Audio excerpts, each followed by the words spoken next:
Assalamualaikum warahmatullahi wabarakatuh. Alhamdulillah thumma alhamdulillah. Alhamdulillahilladzi bi ni'matihi tatimmus shalihat wa bi fadlihi tatanazzalul khairatu wal barakat wa bi lutfihi tustarul uyub waz zallat wa bi taufiqihi tatahaqqaqul maqasid wal ghayat. Ahmadullah subhanahu wa ta'ala hamdan kathiran yadumu ma dama al-lail wan nahar wa nashkuruhu syukran mazidan la yanqati'u bin qita'in nuri wal dhalam. Ashhadu an la ilaha illallah wa ashhadu anna sayyidana Muhammadan abduhu wa rasuluhu. Allahumma fasalli wa sallim wa barik wa karim wa azim wa taraham wa tahannan ala hadzal nabiyil karim sayyidina wa maulana Muhammadin wa ala alihi wa ashabihi wa sallama tasliman katsira. Amma ba'du, ma'asyiral muslimin, ma'asyiral muslimat, Bapak Ibu jamaah salat subuh, jamaah majlis subuh Masjid Jami Al-Huda rahimakumullah. Bil khusus yang saya hormati segenap asatidzah, alim ulama, tokoh dan sesepuh masyarakat, pengurus DKM Masjid Al-Huda, di antaranya Akhi Filal Ustaz Muhammad Aliuddin. Yang lain-lain mohon maaf saya tidak menyebutkan, namun tidak mengurangi takzim dan hormat saya. Puji syukur kita haturkan kehadirat Allah Subhanahu wa taala. Alhamdulillah pagi hari ini di penghujung Muharram 1447 Hijriah kita dapat hadir meringankan langkah kita memenuhi panggilan Allah salat subuh. Alhamdulillah telah kita lakukan secara berjamaah.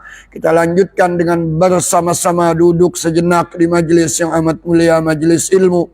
Mudah-mudahan hadirnya kita, duduknya kita di rumah Allah di majelis mulia ini, majelis ilmu, kita senantiasa mendapat ridha dan keberkahan dari Allah Subhanahu wa taala. Karenanya saya mengajak, ayo kita niat i'tikaf selagi kita berada di dalam masjid ini. Nawaitul i'tikafa ma dumtu fi hadzal masjid. Saya niat beriktikaf selagi saya berada di dalam masjid ini. Salawat beriring salam semoga senantiasa tercurah limpahkan keharibaan junjungan kita Nabi besar Muhammad sallallahu alaihi wasallam, para pengikutnya, para sahabat-sahabatnya, kita yang hadir berdoa dan berharap semoga nanti di hari kiamat kita semuanya akan mendapat syafaat dari Rasulullah sallallahu alaihi wasallam.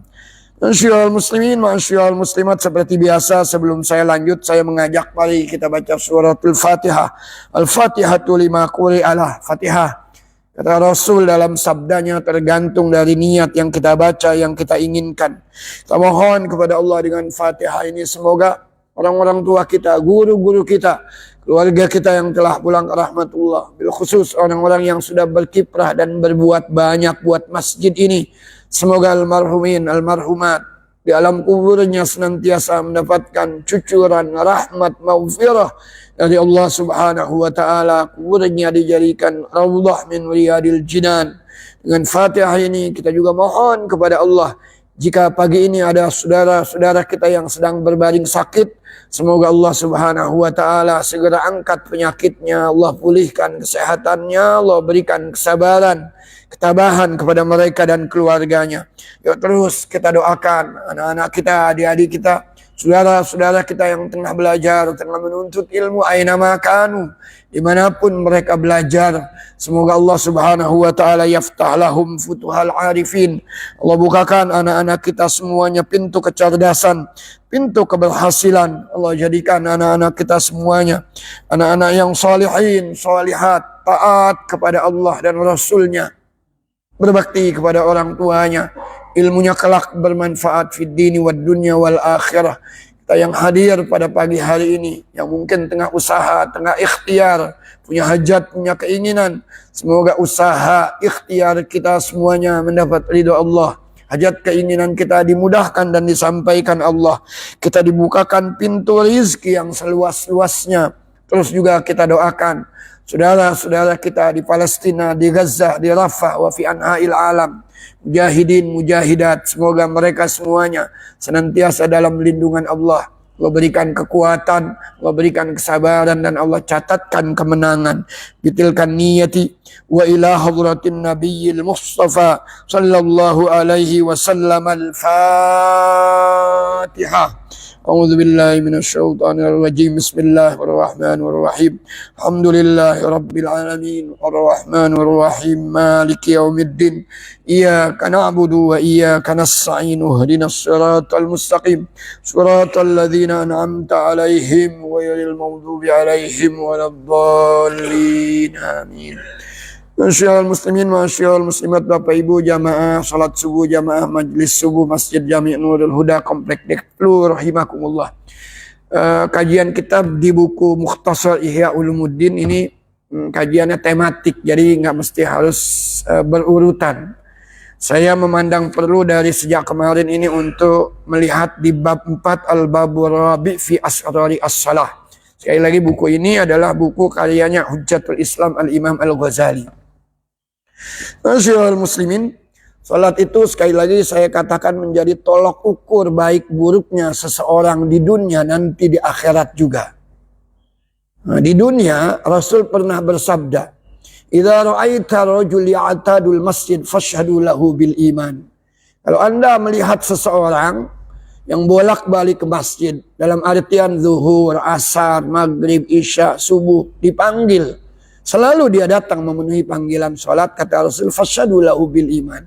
Persaksikan itu orang yang sempurna keimanannya. Itu di dunia.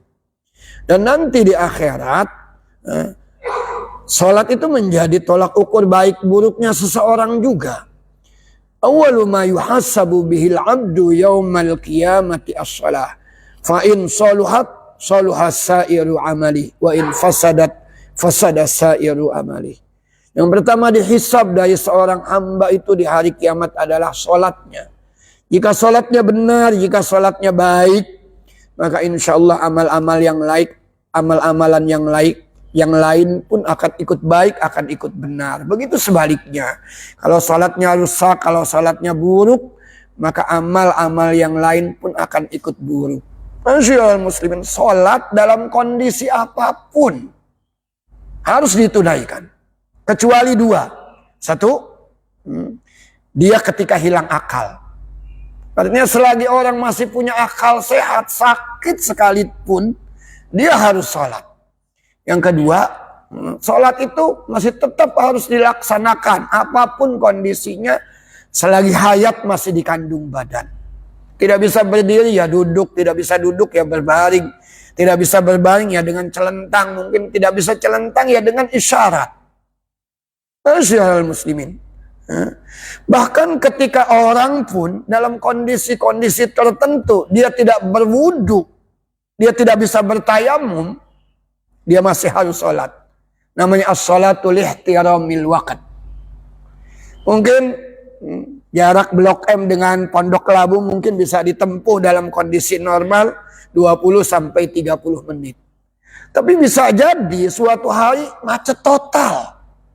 Kita misalkan ada di flyover di sini. Mau turun nggak bisa. Padahal waktu sholat mungkin mepet sekali. Pulang dari kantor ba'dal asar, katakan mungkin jam 4:30 atau jam 5. Biasanya menjelang maghrib sudah sampai misalkan di Pondok Labu. Tapi karena macet total tidak mungkin. Dan di mobil kita tidak punya air. Kita sendiri yang sedang menyetir mobil tersebut. Tidak ada debu untuk tayamum. Dan kita saat itu tidak menghadap ke kiblat. Waktu maghrib sudah masuk. Dan beberapa saat lagi bisa jadi waktu maghrib yang sangat singkat itu akan selesai. Apa kita tidak sholat? Tidak bisa wudhu, tidak bisa tayamum. Namanya faqidut tahuraini. Tidak bisa wudhu, tidak bisa sholat. Tidak bisa wudhu, tidak bisa tayamum. Kita masih harus sholat dalam mazhab Imam Syafi'i. Sholat apa namanya? As-sholatu lihtiramil waqt. Sholat hanya untuk menghormati waktu. Kenapa? Kalau seandainya tiba-tiba ajal datang menjemput dan kita sudah sholat, tidak ada beban lagi bagi kita. Meskipun mungkin nanti setelah kita sampai di tempat, kita bisa berwudu, maka kita berwudu, kita ulangi sholat yang tadi. Itu namanya as-sholatu lihtiramil waqt. Masyaallah muslimin, sayangi saudara-saudara kita yang mungkin, mohon maaf, usia mungkin sudah cukup lanjut, ada di rumah sakit dia, kondisinya sulit untuk bergerak, tetapi orang ini masih sehat akalnya. Bantu dia untuk menunaikan ibadah sholat. Jangan sampai, naudzubillah, ketika dia akan menghembuskan nafasnya karena penyakitnya, jangan sampai dia sedang diberkahi oleh Allah karena dia meninggalkan sholat. Bantu dia sholat. Ada yang bertanya mungkin, bagaimana kalau dia misalkan sedang pakai kateter? Itu kan najisnya najis mutasil, nyambung. Dalam kondisi-kondisi tertentu boleh.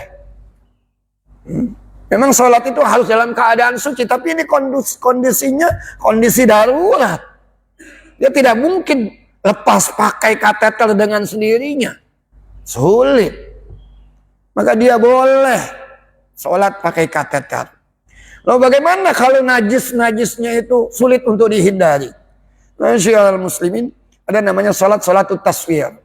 Sholatut taswir itu artinya sholat, misalkan zuhur dengan asar dilakukan di akhir zuhur. Tetap waktunya di sholat zuhur. Tapi kita menyengaja di akhir supaya ketika kita akan sholat dibersihkan kotoran-kotorannya. Misalkan mohon maaf, kencingnya sudah tidak bisa lagi ditahan, bersihkan dia. Atau pupnya mungkin dibersihkan terlebih dahulu sampai dia betul-betul dalam keadaan suci. Kalau dia tidak bisa berwudu, diwudukan dia. Mungkin dipakaikan setelah itu pampers biar dalam keadaan suci. Nah, di akhir waktu dia sholat. Sholat apa? Sholat zuhur. Selesai sholat zuhur, masuk waktu asar. Sholat lagi dia asar. Begitu juga dengan maghrib dan isya. Di akhir maghrib dia sholatnya. Dibersihkan dulu kotoran-kotorannya. Baru setelah itu dia sholat maghrib. Selesai sholat maghrib, tidak terlalu lama dia menunggu. Masuk waktu isya, dia sholat isya. Dan nanti dibersihkannya lagi ketika subuh. Berarti dia cukup dibersihkan untuk bersuci 3 kali cuma. Tidak di setiap waktu. Masyaallah muslimin, ini sekali lagi sholat. Ayo jaga sholat-sholat kita. Hafidhu ala sholawati was sholatil wusta wa qumu lillahi qanitin. Jangan tinggalkan sholat. Kalau di dalam kajian-kajian fikih biasanya memang ada uzur-uzur orang itu menunda atau sholat tidak pada waktunya. Di antaranya adalah tidur. Itu dianggap tidak berdosa. La ya'thim man akhara as-salat an waqtiha. Mengakhirkan waktu sholat dari waktunya karena tertidur. Contohnya misalkan begini, qailulah. Qailulah itu tidur siang sesaat. Biasanya kita melakukannya ba'da zuhur. Sebetulnya yang afdal bukan ba'da zuhur. Dilakukannya itu qabla zuhur. Katakan kita jam 11 qailulah. Tidur di siang hari sejenak. Nyatanya kebablasan tidurnya. Sampai kapan? Sampai waktu asar. Kalau waktu asar kan kita belum sholat subuh. Apakah kita berdosa dalam keadaan seperti ini? Ini termasuk minal a'zar. Enggak, kita enggak berdosa. Begitu kita terbangun, kita sholat. Sholat apa? Karena sudah masuk waktu asar, sholat asar dulu. Sahibul waqt. Selesai. Setelah kita sholat asar, baru kita sholat zuhur qadhaan. Qadhaan. Dan jika ada orang melihat orang ini tertidur sebelum zuhur, dia tahu dia tidur dari sebelum zuhur. Sudah hampir jam 3 dia belum sholat. Sunnah buat orang yang tahu kalau dia tidurnya sebelum zuhur tadi untuk membangunkannya. Tapi jika tidurnya ba'da zuhur, ini berdosa dia. Udah masuk waktu, dia nggak segera sholat. Malah dia tidur. Jika dia tidak bisa bangun, maka dia tetap berdosa. Ada mungkin orang yang menunda sholat isyanya. Tidak di awal waktu, tapi dia di akhir waktu. Tapi dia punya kebiasaan bahwa dia bisa bangun sebelum datang waktu subuh. Boleh. Dia melakukan itu. Tapi kalau dia punya kebiasaan untuk bangun. Kalau tidak, ketika datang waktu isya, ngantuk berat dia. Daripada dia harus menunaikan sholat isya dalam keadaan terkantuk-kantuk. Khawatir nanti bacaan-bacaan sholatnya itu rusak. Maka dia boleh tidur. Jika dia tidak khawatir tidak bisa bangun. Awsa thiqatan yuqidhuhu qabla khurujil waqt. Dia pilih orang yang terpercaya itu. Aduh, saya kelihatannya ngantuk berat nih.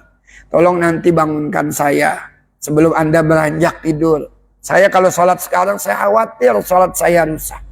Dia berwasiat kepada orang lain. Masyaallah muslimin. Kalau tadi ada orang tertidurnya sebelum masuk waktu, kita tahu membangunkannya sunnah. Tapi kalau ada orang tidur setelah masuk waktu, kita tahu dia belum sholat. Dan waktu sholatnya hampir berakhir, wajib bagi yang tahu itu untuk membangunkannya. Wajib bagi yang tahu itu untuk membangunkan. Kalau yang tahu tidak membangunkannya berarti dia yang tidak membangunkannya pun berdosa. Kedua, ini min a'dzari shalah an-nisyan. Nisyan itu karena lupa. Biasa maghrib kita berjamaah, kemudian kita zikir macam-macam, baca Quran, sholat isya lalu berjamaah. Suatu hari ada tetangga kita ini punya hajat. Maghrib kita diundang. Biasanya kita isyanya berjamaah. Acaranya ternyata melewati waktu isya. Selesai acara, lagi dikasih makan, dikasih berkat, mungkin ngantuk dia. Lupa kalau dia saat itu belum sholat isya. Tidur dia. Ini karena lupa kan. Begitu pagi subuh udah masuk waktu subuh terbangun dia. Baru sadar kalau dia belum sholat isya. Ini lupa. La ya'sim, ini juga tidak berdosa. Tapi dia nanti setelah sholat masuk waktu subuh, sholat subuh, dia harus mengqadha isyanya. Jangan nunggu waktu isya lagi. Saat itu juga setelah sholat subuh, dia mengqadha isyanya. Karena tidak ada jaminan kalau kita masih akan hidup sampai waktu isya. Ini dibolehkan. Tapi bisa jadi ada orang yang lupa karena maksiat. Contohnya misalkan apa? Zuhur, belum sholat, ada tontonan, dangdutan, nyawer. Sampai lupa dia sholat. Masuk waktu asar belum sholat. Tapi lupanya ini kan karena dosa, karena maksiat. Karena sesuatu yang dimakruhkan, karena sesuatu yang diharamkan. La yu'dzar. La yu'dzar dalam artian dia berdosa. Meskipun dia tetap masih harus mengqadha sholatnya. Nah, kemudian ada karena al-ikrah. Al-ikrah kita di bawah tekanan dulu. Seperti saudara-saudara kita muslimin, muslimat di Aigur. Itu ditekan dia. Jangankan untuk sholat. Yang gerakan-gerakannya itu bisa terlihat. Hampir kehidupan sehari-harinya pun. Akidahnya. Ibadahnya itu di bawah tekanan dia. Ketika yang menekan itu punya kekuasaan dan dia tidak mampu melawan kekuasaan tersebut, maka ini minal a'dzar. Ini termasuk uzur. Dia tidak berdosa saat itu jika tidak dilakukan. Masyaallah, tapi ketika nanti dia punya kesempatan untuk melakukan, maka dia harus melakukan sholat itu. Nah, diqadha sholat-sholatnya yang pernah dia tinggalkan. Masyaallah muslimin, ini sekali lagi pentingnya sholat. Fahafidhu ala sholawati was sholatil wusta wa qumu lillahi qanitin. Maka Hujjatul Islam berbicara tentang sholat termasuk di buku Ihya Ulumuddin dan mukhtasarnya ini. Ini ada bahasan-bahasannya.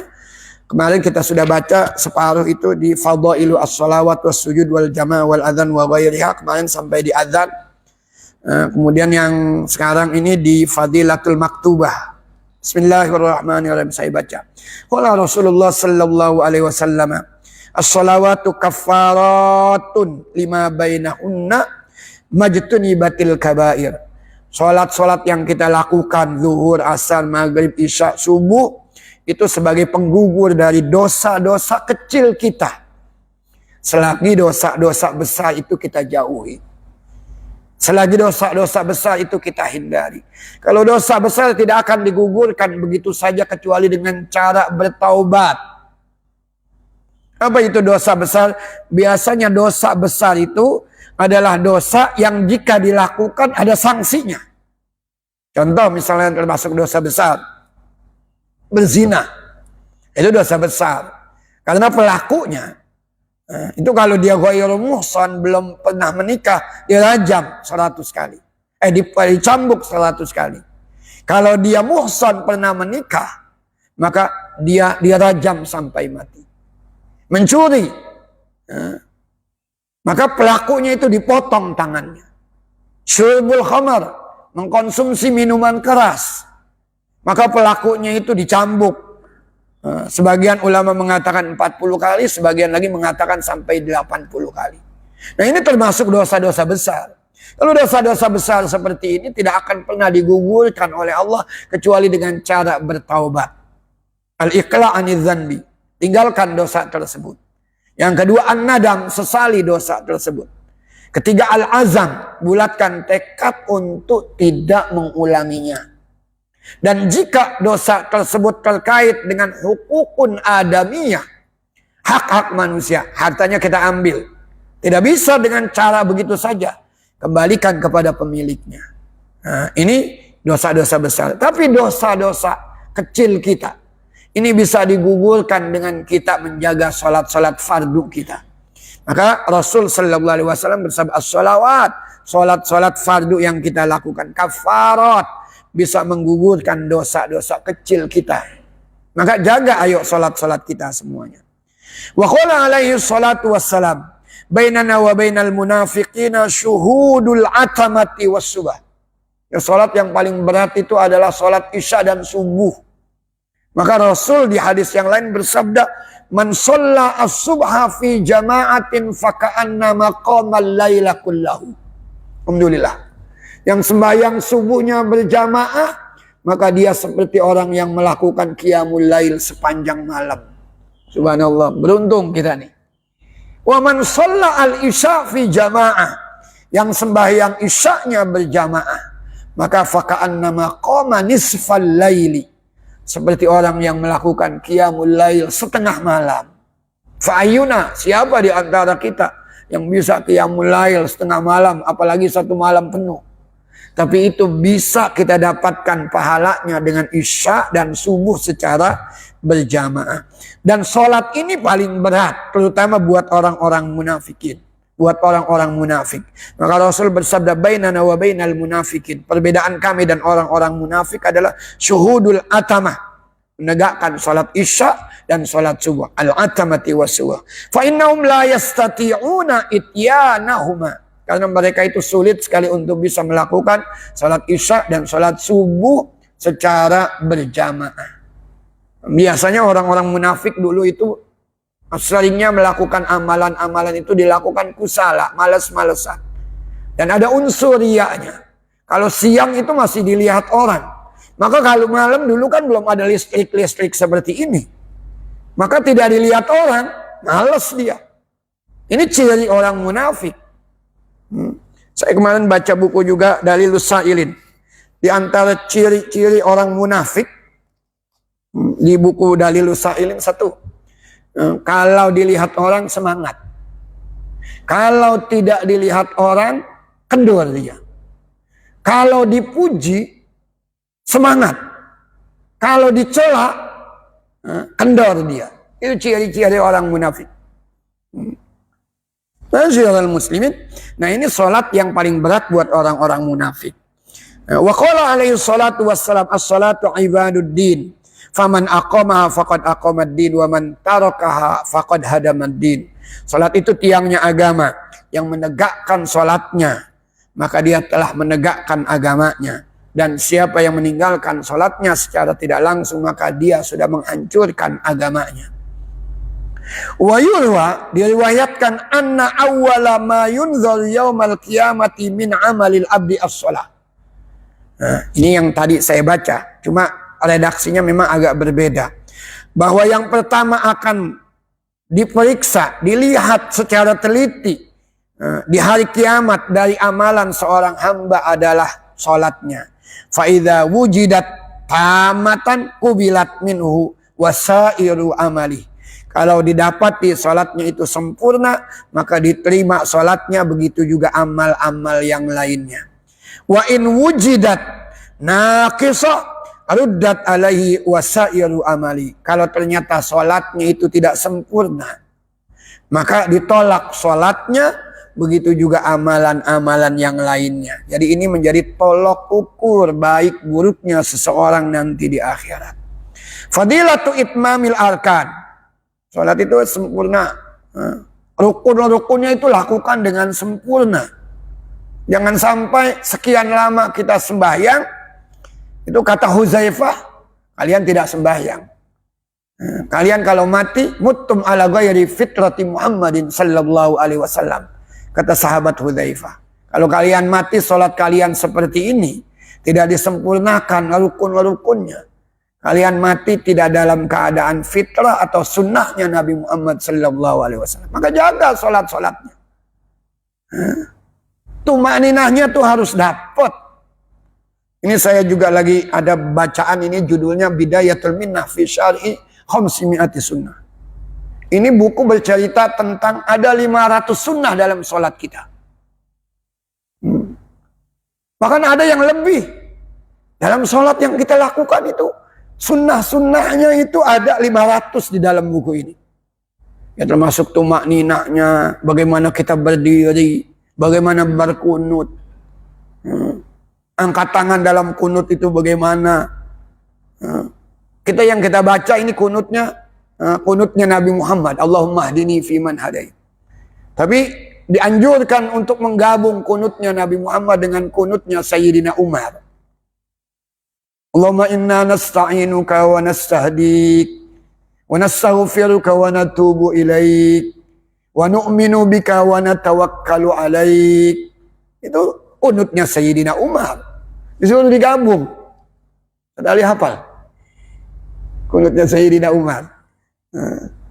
Ini termasuk sunnah. Cuma memang sunnah ini dilakukan buat siapa? Satu, ketika kita sholat munfarid. Kedua, dengan kaumin mahsurin yardha bitatwil. Orang-orang tertentu kalau kita panjang-panjang dia seneng. Saya mau tanya sama antum semuanya ini, kalau panjang-panjang seneng apa enggak? Antum kalau sembahyang imamnya panjang-panjang itu seneng apa enggak? Lama banget, kunut sampai sekian lama. Coba lihat Syekh Sudais itu. Ini Pak Haji dulu di Saudi Arabia. Syekh Sudais itu kalau bulan Ramadan, itu kalau sudah kunut bisa setengah jam lebih. Kunut itu bisa setengah jam lebih itu. Antum kunut setengah jam lebih. Besok-besok nggak sembahyang di sini kali. Lama banget imamnya. Subhanallah. Ini termasuk sunnah itu. Tapi buat siapa? Qaumun mahsurun yardha bitatwil. Orang-orang khusus yang kalau dipanjang-panjangin ridha. Biasanya siapa? Orang-orang yang mungkin usianya juga udah senja, pengen lebih banyak ibadah. Kalau anak-anak muda mah dibegitukan lari dia. Masyaallah muslimin. Ini itmamul arkan. Qala Rasulullah, masalus salatil maktubati kamasalil mizani. Man aufa istaufa, kata Rasulullah dalam sabdanya. Perumpamaan salat maktubah atau salat fardu, salat wajib itu seperti timbangan. Man aufa, yang menyempurnakan pelaksanaan salatnya, sempurna dia. Tidak ada yang dikurang-kurangi. Istaufa, maka dia akan mempunyai pahala yang sempurna juga. Maka nanti ada hadis Nabi sallallahu alaihi wasallam, aswa'un nas sariqatan man saraqa fi salatihi. Alhamdulillah, ini alhamdulillah hadir Al-Akhfillah Sa'ad Jailani. Fadhal Ustaz. Ini kata Nabi, aswa'un nas sariqatan man sarqa fi sholati. Seburuk-buruk pencuri di mana-mana itu buruk, jelek. Tapi pencuri yang paling buruk adalah orang yang mencuri dalam sholatnya. Artinya apa? Rukun-rukunnya itu tidak disempurnakan. Hati-hati. Ini orang-orang biasanya yang memimpin sholat-sholat jahriyah. Maghrib, isya, subuh. Ini maghrib sama isya dah. Katakan isya. Kalau bacaannya yang jahar, panjang dia. Bismillahirrahmanirrahim. Terus habis sholat, habis Fatihah dia baca surat. Tapi begitu masuk yang siriyahnya, kadang kita makmum baru ihdinas siratal mustaqim, dia udah sujud, dia udah ruku. Tadi ketika jahar, fase dia. Bismillah, tartilnya benar. Tapi begitu siriyahnya, rakaat ketiga, rakaat keempat, kita baru ihdinas siratal mustaqim, dia udah ruku. Cepat benar bacaannya itu. Saya khawatir jangan-jangan ada Fatihahnya itu yang bacaannya itu tidak benar karena terlalu tergesa-gesa. Ini kata Nabi, perumpamaan sholat fardu seperti timbangan. Kalau kita nimbang itu, timbangannya anget, pas. Maka kita juga senang. Begitu juga dengan Allah ini. Kalau sholatnya itu timbangannya pas, atau dia menyempurnakan pelaksanaannya.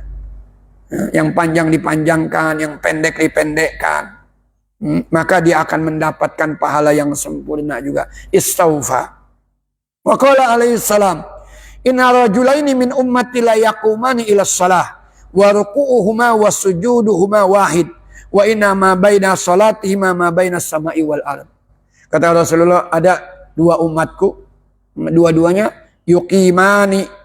yakumani ila shalah, dua-duanya menunaikan ibadah salat. Rukunya sama, sujudnya sama panjangnya. Secara berjamaah mungkin dia lakukan. Tapi wa inna ma bainahuma ma bainas salat ma bainas samai wal ard. Tapi pahalanya itu yang satu itu banyak, yang satu sedikit. Maka sampai Rasul bilang pahala keduanya itu antara langit dan bumi. Letaknya di mana? Wa asyara ilal khusyuk. Yang satu sama-sama. Rukunya sama, sujudnya sama, tapi bisa jadi yang satu la yutimul arkan. Kalau ini Hujatul Islam Al-Ghazali itu khusyuk itu bagian dari rukun. Kalau fuqahaul madzhab yang lain, Imam Abu Hanifah, Imam Malik, Imam Syafi'i, Imam Ahmad Ibnu Ambal, ini tidak memasukkan khusyuk itu bagian dari rukun sholat, enggak. Tapi kalau Imam Ghazali ini memasukkan khusyuk ini bagian dari rukun sholat, maka dikutip hadis ini nih.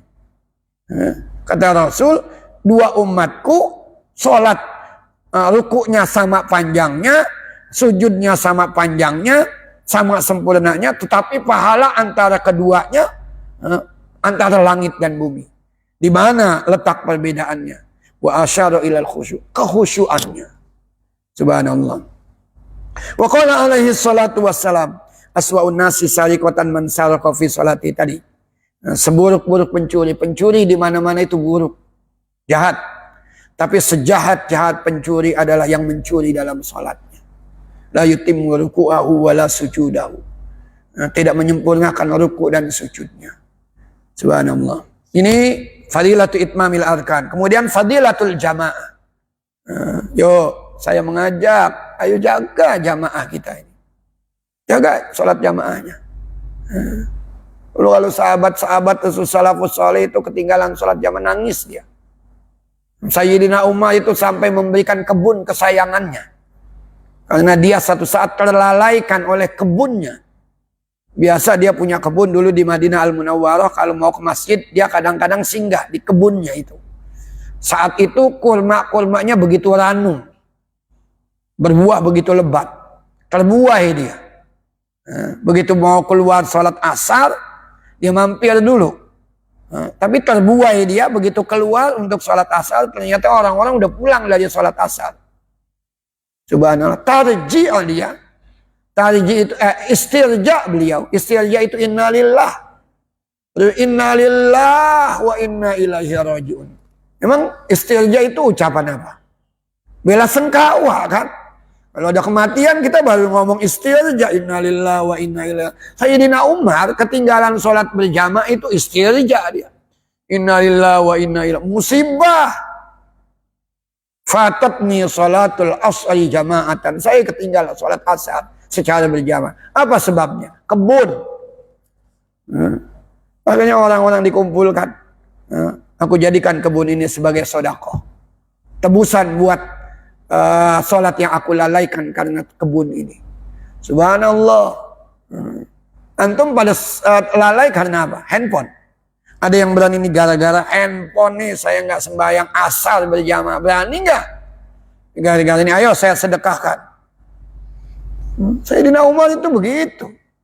Nah ini fadilah orang salat berjamaah. Qala alaihi salam, salatul jamaati tafdulu salatal fadhi bi 27 darajatan. Ini di hadis ini dikatakan salat berjamaah itu lebih afdol ketimbang salat sendirian 27 kali lipat. Di hadis yang lain 25 kali lipat. Tapi intinya bahwa salat berjamaah itu fadilahnya begitu besar dibandingkan salat-salat sendirian. Maka jaga salat-salat kita. Kalau Allah antum jaga, dia akan jaga salat kita. Yakin saya. Antum jaga salat-salat fardu secara berjamaah, maka Allah akan jaga kita. Akan jaga keluarga kita. Bahkan Allah jaga rezeki kita. Maka lakukan salat itu secara berjamaah. Kalau sudah datang panggilan azan itu la yushiluna syai'. Usahakan untuk tidak disibukkan dengan yang lain. Apalagi kalau cuma tontonan. Jangan. Wa qala Ibnu Abbas, man sami'al munadi wa lam yujib lam yurid khairan wa lam yurad bihi. Man sami'a al munadi ini orang yang memanggil, maksudnya man sami'al adzan. Siapa yang mendengar azan wa lam yujib artinya lam yadhhab ilal masjid li ada'is sholati jama'atan. Sudah dengar azan berkumandang tapi tidak segera beranjak ke masjid untuk sholat secara berjamaah. Lam yurid khairan. Artinya lam yurid khairan, lam yanal al khair. Dia seakan tidak menginginkan kebaikan. Dia tidak mendapatkan kebaikan. Dia tidak mendapatkan pahala.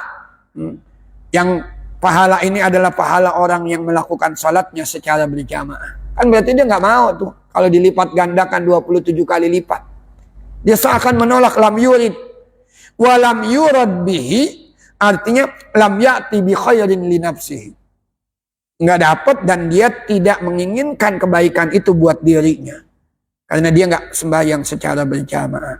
Wa qala alaihi salam wa qala alaihi salatu wassalam. Man shalla, ini juga. Kalau ada yang bisa jaga ini, cakep banget ini. Yuk, lakukan ini. Ini lihat, dijamin terbebas dari orang-orang munafik dia. Sifat-sifat munafik. Man shalla arba'ina yauman. Man shalla arba'ina yauman. As-sholata fil jamaah. 40 hari sholatnya secara berjamaah. Bukan 40 waktu ya. Kalau di Madinah kan kita 40 waktu. Ini 40 hari dilakukan secara berjamaah. La yafutuhu fiha takbiratul ihram. Imam takbir dia takbir. Artinya nggak ketinggalan. Nggak pernah dia masbuk selama 40 hari. Yuk, ini cakep banget ini.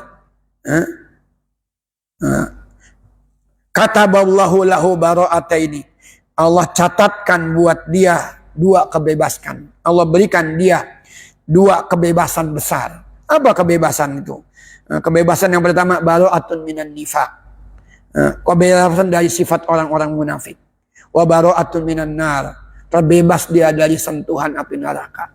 Ini mohon maaf, kita belum tentu ini bisa terbebas dari orang-orang munafik.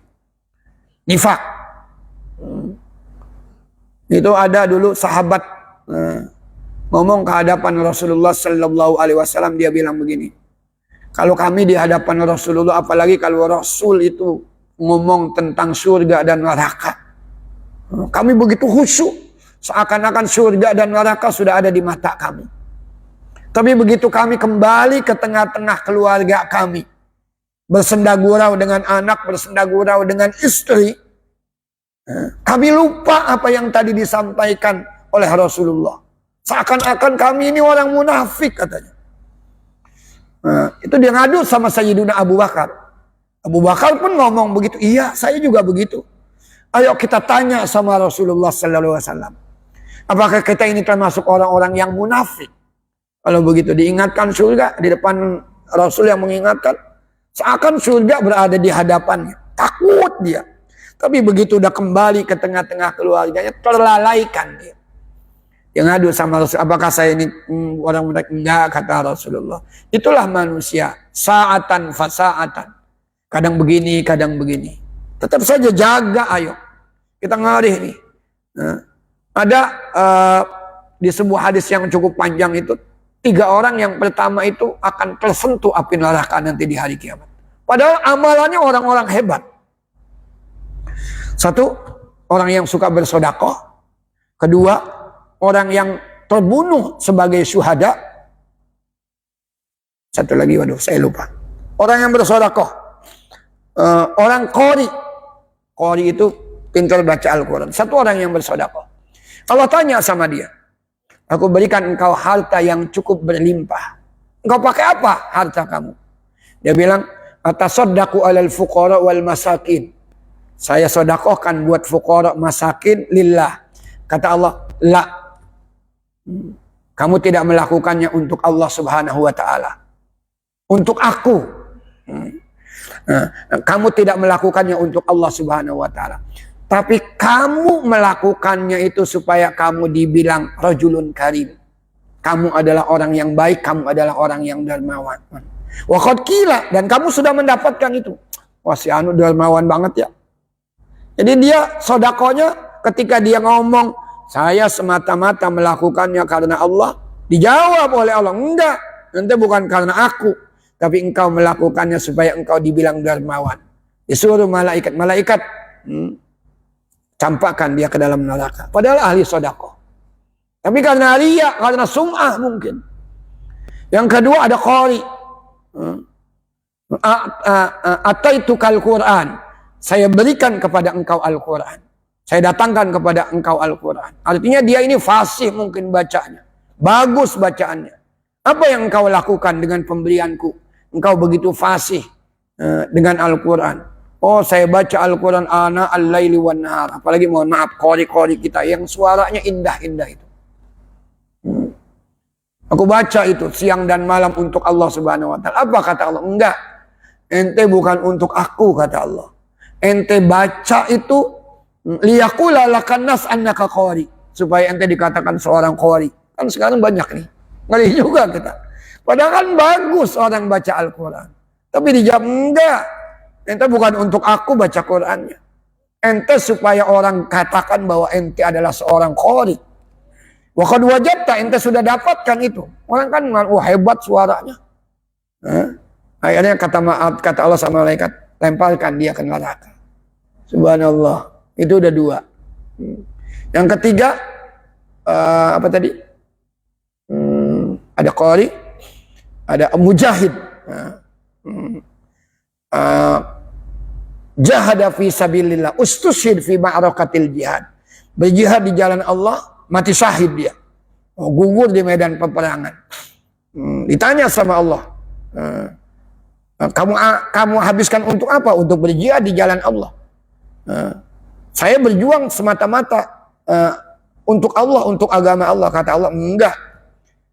Ente melakukannya liyaqula lakan nas annaka syuja', supaya ente dikatakan bahwa ente pemberani. Kalau sekarang supaya ente dapat gelar pahlawan. Dan kamu sudah dapatkan kan gelar itu. Karena kamu melakukannya bukan untuk aku. Maka disuruh malaikat lemparkan ke dalam neraka. Yang kita ngeri ini dengan sifat-sifat munafik seperti ini. Kita melakukan amal soleh, nggak berbuah amal soleh kita. Maka ini kalau kita lakukan ini, sembahyang 40 hari, secara berjamaah, imam takbir, kita takbir, maka kita akan terbebas dari 2 sifat besar yang akan merugikan kita. 1, sifat kemunafikan, yang kedua kita akan terbebas dari sentuhan api neraka. Selanjutnya fadilatus sujud. Qala alaihi salam, ma taqarrabal abdu ila Allah bi syai'in afdala min sujudin khafiyyin. Tidaklah seorang hamba mendekatkan dirinya kepada Allah dengan sesuatu yang paling afdal melebihi dia melakukan sujud yang tidak diketahui oleh orang lain. Artinya sujudnya secara diam-diam. Sujud sembahyang malamnya sendirian, orang nggak tahu nasunnya, dia sujud lama, dia sujud. Ini fadilah orang-orang yang sujud. Kemudian di hadis yang lain, wa ruwiya anna rajulan qala li Rasulillah, ada seorang bertanya kepada Rasulullah, ud'ullah ayyaj'alani min ahli syafa'atika wa ayyazuqani murafaqataka fil jannah. Ya Rasulullah, doain saya agar saya dijadikan oleh Allah termasuk orang-orang yang akan mendapatkan syafaatmu. Dan doakan saya ya Rasulullah agar Allah memberikan saya rizki. Nanti saya rizkinya itu bukan rizki duit, tapi rizki agar saya bisa menemani engkau nanti di surga. Pertanyaannya kan hebat banget nih. Pengen mendapatkan syafaat Nabi, pengen membersamai Nabi, menjadi temannya Nabi di surga nanti. Rasul cuma bilang, a'inni bikasratis sujud, bantu aku untuk kamu bisa mendapatkan syafaatku dan nanti membersamai aku di surga dengan memperbanyak sujud. Subhanallah. Wa qala Abu Hurairah, aqrabu ma yakunul abdu ila Allah idza sajad. Jarak terdekat seorang hamba kepada Allah kalau dia lagi sujud. Fa aksiru ad-du'a inda dzalik. Perbanyak doa. Bapak Ibu Saudara sekalian, kalau sembahyangnya munfarid sendirian, mau qobliyah mau ba'diyah, mau kayak tadi misalkan sunatul fajar, sujud biasanya orang yang memperpanjang ini di sujud terakhir. Karena itu jarak terdekat seorang hamba dengan Tuhan bagus. Tapi kalau sedang mengimami, ini ada imam-imam, mohon maaf, ini nggak benar itu. Kalau imam memperpanjang sujud terakhirnya nggak benar. Imam tetap saja seperti apa adanya. Nggak usah ditambah-tambah. Kalau dia mengimami, kecuali lagi-lagi dengan kaumun mahsurun, dengan orang-orang yang memang kalau diperpanjang itu suka. Jumat misalkan. Padahal kalau orang-orang perkantoran, dia yang waktu istirahatnya itu amat sangat terbatas. Sujudnya lama dia. Bukan malah dipuji, malah dicerca. Lama banget sujudnya. Jadi seorang imam meskipun ada hadis ini, jarak terdekat seorang hamba dengan Tuhannya ketika dia sujud, bagi seorang imam makruh untuk memperpanjang sujud. Nggak boleh. Tinggalkan itu. Sebaiknya sujud apa adanya saja. Kalau antum sholat sendirian silahkan perpanjang sujud. Saya pernah dulu berdampingan dengan Yusuf Mansur itu. Lama banget dia sujudnya itu. Subhanallah. Boleh kita di sini aksiru ad-du'a inda dzalik. Perbanyak doa. Ayo ketika sujud. Cuma bahasanya bahasa Arab, apalagi bid-du'a al-ma'thur. Baik berupa duaan atau sanaan, baik berupa doa atau pujian kepada Allah Subhanahu wa taala. Fadilatul khusyuk. Ada yang mau bertanya nggak sampai di sini dulu? Hal min soal, ada yang mau bertanya? Silakan, akhi, fadhal. Jadi mengenai hari itu biasanya menjelang Ramadan dari awal Ramadan sampai 10 Syawal. Itu apakah harus dilakukan dengan satu imam selama hari itu dengan tidak ketinggalan takbiratul ihram, atau boleh dengan imam siapa aja atau dengan saja yang pun nggak harus berjamaah dengan tidak ketinggalan takbiratul ihram? Baik. Syukran wa jazakumullah. Pertanyaan bagus. Biasanya itu kalau sudah ikutin itu selama bulan itu nggak kemana-mana, nggak kemana-mana. Jadi fokus di 5 waktu itu di musola atau di masjid. Baik. Syukran wa jazakumullah. Ini ketika Rasul ditanya Ayul a'mal afdal ya Rasulullah. Amalan apa yang paling afdal? Rasul menjawab, as-salatu ala waqtiha. Salat pada waktunya. Nah, ulama-ulama cenderung mengartikan as-salatu ala waqtiha, as-salatu ala awwali waqtiha. Salat di awal waktu. Bukan berarti as-salatu ala waqtiha itu zuhur, membentang katakan dari pukul 12 sampai pukul 3. Lalu kita lakukan misalkan di pukul 2. Tapi kita lakukan secara berjamaah, enggak. Tapi yang dimaksud dengan sholat di sini 40 hari dilakukan secara berjamaah di awal waktu. Karena sholat yang paling afdol itu as-sholatu ala awwali waqtiha. Di awal waktu itu. Nanti kan sholat itu makin kesana itu fadilahnya itu makin berkurang. Meskipun kita lakukan secara berjamaah. Antum sholat nih, misalkan zuhur, begitu azan, jeda waktu, misalkan untuk qobliyah, 2 rakaat yang muakkadah, 2 rakaat yang ghairu muakkadah, habis itu qomat, nah itu waktu yang memang sudah diperkirakan begitu. Itu masih sholat di awal waktu. Tapi kalau antum lakukan secara berjamaah nanti jam 1, nanti jam 2, itu sudah kehilangan fadilahnya. Yang dimaksud di sini adalah la tafutu takbiratul ihram. Ini imam-imamnya yang memang biasa dilakukan di awal waktu. Bukan dilakukannya di luar waktu-waktu yang ditentukan. Orang berjamaah, entar aja kita yang jam 2. Tapi kita berjamaah supaya kita mendapatkan ini. Enggak. Nah, ini adalah sholat-sholat yang dilakukan di awal waktu. Cenderung ulama mengartikannya menjaga sholat 40 hari itu dilakukan secara berjamaah sampai Allah tulis nanti bara'ata ini, bara'atu minan nifaq, itu sholatnya yang di awal waktu. Itu akhirnya. Jadi usahakannya begitu. Dan tantangannya berat. Tantangannya berat banget. Saya punya teman dulu di Gontor, sekarang sudah mengabdi di masyarakat orang Lampung. Gelarnya sekarang sudah profesor. Dia cerita sama saya. Saat kalau antum bisa lakukan ini hebat banget. Ustaz. Saya sudah mencoba berkali-kali. Cobaannya ada aja. Sudah dapat misalkan 30 hari. Sakitlah.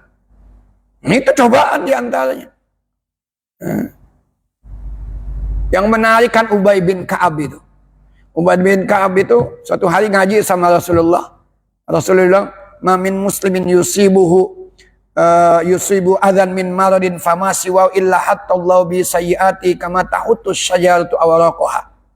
Tidaklah seorang mukmin itu tertimpa musibah, baik penyakit atau tertusuk duri, itu adalah cara Allah untuk menggugurkan dosa-dosanya, persis seperti pepohonan menggugurkan daun-daunnya untuk diganti dengan daun yang baru. Ini dia ngaji nih. Satu hari Ubay bin Ka'ab itu jatuh sakit. Apa sakitnya? Al-humma. Demam dia. Langsung dia berdoa sama Allah. Kalau kita lagi sakit mintanya apa? Minta sembuh apa minta sakit? Dia minta penyakitnya itu untuk tidak diangkat oleh Allah. Ya Allah, jangan engkau angkat penyakitku. Dia mintanya begitu. Cuma dengan syarat selagi aku bisa melakukan salat secara berjamaah. Karena dia di Saudi Arabia bisa melakukan umrah, bisa melakukan haji. Mintanya itu. Benar, setelah itu dia sakit al-humma. Dan sakitnya itu sampai faraqahul hayat. Sampai dia meninggal dunia. Hummanya itu demamnya nggak pernah hilang. Dari mana tahu sahabat-sahabat tuh kalau salaman sama dia? Kalau salaman sama orang sakit. Itu kan beda. Badan ente anget banget nih. Ya saya lagi orang sehat. Itu Ubay bin Ka'ab. Dia bilang ini, teman saya bilang, ada aja Ustaz cobaannya. Puyeng lah, sakit lah, ketiduran lah. Kadang-kadang dari keluarga sendiri kadang-kadang itu. Anak lah minta antar, istri minta, aduh dia bilang. Berkali-kali dia coba. Subhanallah. Ini berat sekali lagi. Tapi kalau bisa dilakukan, subhanallah. Allah tulis 2 kebebasan. Kebebasan dari kemunafikan dan kebebasan dari api neraka. Tapi itu Ustaz, as-salatu ala awwali waktiha. Bukan dengan orang-orang tertentu nanti itikaf. Kalau itikaf misalkan ada orang-orang, misalkan di masjid ini ada itikaf. Tapi kan ada orang-orang yang nanti begitu zuhur kan datang. Jadi panggilan azan tuh kan kemarin kan kita sudah ketemu itu. Bahwa nanti di hari kiamat ada orang-orang yang begitu istimewa di mata Allah Subhanahu wa taala. Yang salah satu yaumal kiamah ala kathibin min miskin aswad. Nah, ini berada di bukit dari misak yang terbuat dari misak yang hitam. Dia tidak mempedulikan hisab karena dia sudah dalam keadaan tenang, tidak dikhawatirkan dengan kondisi yang begitu mencekam di hari kiamat. Yang salah satunya adalah rajulun azana fi masjid. Saya ngaji ini tentang azan. Ini kadang-kadang kita ini azan nih, buat masuk waktu. Dari situ kita azan. Al-i'lam, pengumuman kepada orang bahwa waktu sudah masuk. Jangan-jangan ada orang yang memang tidak bisa beranjak ke masjid, maka dia sudah masuk waktu, segera dia sholat. Nah, itu ditanya tuh, bagaimana kalau pengajian, boleh nggak ditunda?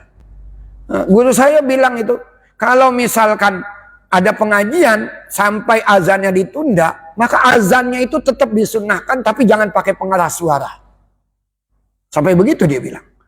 Kenapa kalau udah pakai pengeras suara, jangan-jangan orang ada yang menanti kok waktu sholat belum datang-datang juga. Bisa jadi dia mungkin patokannya itu azan. Nggak ngelihat jam itu.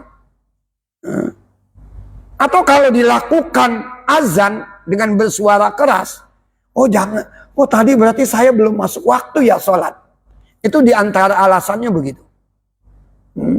Maka kalau ada pengajian tertunda azannya, maka azannya itu dilakukannya, tetap dilakukan karena pahala sunnahnya dapat. Cuma dilakukannya tidak menggunakan pengeras suara yang orang itu tahu. Kecuali misalkan orang-orang yang sudah maklum. Contohnya misalkan ketika dulu saya di Gontor. Gontor itu zuhurnya itu pasti 12:30. Karena anak-anak keluar sekolah. Keluar sekolahnya itu 12:30 kalau siang. Dan dia pakai pengeras suara itu menaranya 45 meter tuh. Jadi orang masyarakat sekitar itu tahu. Kalau itu azan Gontor, zuhur saja yang begitu. Ditunda. Itu saya tanya sama guru saya itu. Bagaimana kalau kayak yang seperti itu? Oh itu sudah maklum sama masyarakat. Masyarakat juga tahu. Mereka sholatnya tidak jadi patokan yang tadi yang 12:30 itu. Gitu. Itu harus zuhur. Jadi kalau memang ada pengajian, biasa kita azan di awal waktu, kemudian pengajiannya karena mungkin bahasannya panjang, akhirnya kita tunda, maka sebaiknya azannya itu tidak menggunakan pengeras suara keluar. Dikhawatirkan nanti ada orang yang sedang menunggu-nunggu, atau ada orang yang udah sholat, oh berarti tadi saya belum masuk waktu sholatnya. Dikhawatirkan begitu. Itu ya akhi. Ada lagi yang lain? Cukup. Ini tentang sholat ini belum selesai Ustaz. Ini masih panjang nanti. Kaifiyatul a'mal adz-dzahirah. Imam Syafi'i, Imam Ghazali itu menyoroti nanti amalan-amalan salat yang zahir. Ini juga harus diperbaiki. Tapi di samping amal-amal salat yang zahir, ini asyurut al-batinah. Yang disoroti biasa Ghazali itu. Kenapa saya pindah duluan ke salat? Saya bilang ini penting banget sih. Tadi saya bilang, ayo kalau punya keluarga sudah lanjut usia, dia di rumah sakit, sayangi dia.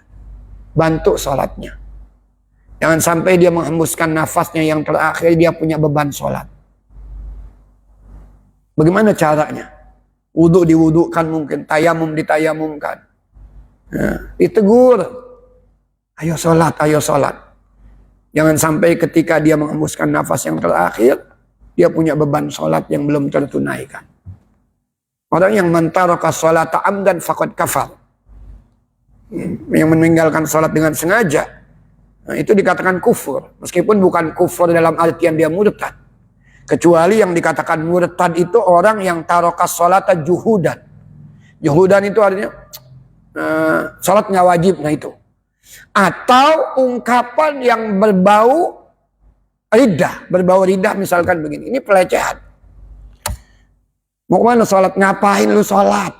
Dari dulu lo sholat lu nggak kaya-kaya. Si Anu nggak sholat kaya. Itu juga omongan seperti itu yang melakukannya itu punya unsur murtad juga dia. Orang haji misalkan, dia nggak mengatakan haji nggak wajib, tapi dia cuma mengatakan ngapain haji buang-buang duit aja.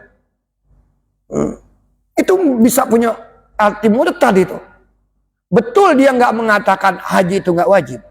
Zakat misalkan, dia nggak mengatakan zakat nggak wajib, enggak. Tapi dia ngomongnya begini, ngapain zakat? Lu yang capek-capek, orang belum bangun, lu udah bangun. Orang udah tidur, lu belum tidur nyari duit. Begitu udah dapat, lu bagi-bagi begitu aja. Ngomong begitu tuh, itu bisa dikatakan murtad tuh. Nah, jangan sampai kita ini justru di akhir-akhir ayat kita meninggalkan sholat. Saya yakin bukan karena kita nggak percaya dengan kewajiban sholat, tapi bisa jadi karena males, atau karena bisa jadi mungkin karena penyakit. Penyakit sekali lagi, selagi masih hayat di kandung badan, selagi masih punya akal sehat, sholat itu wajib. Sholat itu wajib. Jangan pernah ditinggalkan. Mudah-mudahan ada hikmahnya. Kita tutup kajian pagi ini dengan bersama-sama membaca doa kafaratul majlis. Subhanakallahumma wa bihamdika asyhadu an la ilaha illa anta astaghfiruka wa atubu ilaik. Wassalamualaikum warahmatullahi wabarakatuh.